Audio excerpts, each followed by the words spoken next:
François Bayrou qui dit non à un retour de l'âge légal de départ à la retraite à 62 ans, alors qu'il avait lancé un conclave de concertation entre les partenaires sociaux pour améliorer la réforme de 2023. Le Premier ministre s'est déclaré favorable à un maintien de l'âge légal à 64 ans et ça a évidemment, Rémi, déclenché la colère des syndicats. Ouais, le négociateur de la CGT juge ainsi scandaleux les propos du Premier ministre. Il estime qu'on ne peut pas faire confiance à François Bayrou. Colère également de la CFDT pour qui l'attitude du chef du gouvernement est incompréhensible, alors que lui-même avait affirmé il y a quelques semaines que tous les sujets seraient ouverts, y compris l'âge de départ à la retraite. Plus direct encore, le chef de file de LFI, Jean-Luc Mélenchon, dénonce un foutage de gueule, alors que le député socialiste Jérôme Guedj, fer de lance de son parti sur la question des retraites, parle de faute et d'un mépris pour les partenaires sociaux.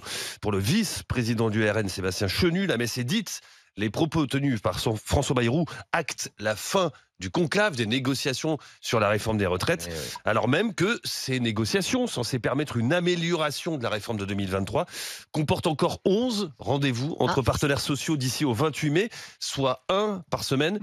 Pas sûr qu'on ait juste au bout. En tout cas, l'ambiance va être particulière. Oui, on va déjà voir si jeudi il y en a un ou pas. Yael Mellul, est-ce que quand même si on n'est pas d'accord avec le Premier ministre, c'est bien, en tout cas, qu'il y ait eu une clarification, comment on sache ce qu'il pense? Non, mais si vous voulez, ce qui est à proprement parler scandaleux, c'est que aujourd'hui on voit que la parole de François Bayrou n'a absolument aucune valeur.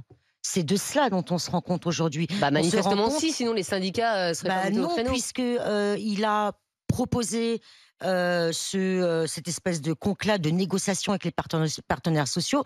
On le sait aujourd'hui avec un seul objectif, c'était d'enfumer le Parti socialiste pour éviter la motion de censure, ni plus ni moins. Mais ça, tout le monde l'a vu, ça. C'est tout. Voilà. Donc aujourd'hui, il est juste face au mur et obligé de dire la vérité qui était, enfin, elle est la même aujourd'hui qu'elle était il y a 2 mois, il y a 6 mois. C'est-à-dire, oui, mais ça veut dire qu'il nous a menti auparavant, puisqu'il a ouvert la négociation et on savait pertinemment à ce moment-là que c'était un leurre, que c'était une manœuvre dilatoire, que c'était uniquement pour gagner du temps, puisque mais tu peux négocier sur d'autres choses. La pénibilité, les femmes. Oui, mais la preuve que non, puisque les syndicats, enfin tout le monde est vent debout, puisque l'objectif premier pour les partenaires sociaux, c'était l'abrogation de la réforme. Parce que vous avez pensé un instant qu'on allait revenir à 62 ans, vous? Moi, je savais dès le départ. Tout le monde le savait. Moi, je savais dès le départ que c'était un mensonge et que cette opération n'avait que pour objectif que